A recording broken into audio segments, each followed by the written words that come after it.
Hello दोस्तों, श्री कृष्णा, राधे राधे। दोस्तों, आप सब कैसे? उम्मीद करते हैं अच्छे होंगे। हम आए हैं घास ले जाने। हमारी अम्मा घास काट रही थी। एक घास रखा है। कुछ बोल दे अम्मा, कुछ बोल दियो। का बोले का वो ले जाए आई हो? घास काटी था हम भैया। हम्म। भैंसी खवावे के ताए। अब चलो घर का खाओ पियो चले।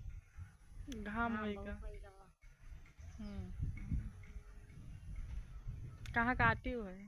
अरे यही सड़क अब काटा है भैया, आरिया बगा लिया और कहाँ काटी। चारी वारी पानी भरा बाय, बारिश बहुत जुआ रहा है, यही से आरी बगल काटा है। कह दियो भैया बहनी हरो हमारो सपोर्ट करे जाए, बहुत मेहनत करी थे। हाँ भैया बहनी हरो, हमारे भैया को सपोर्ट के जाओ, आगे बढ़ाए दियो, कुछ उन्नत पे जाए।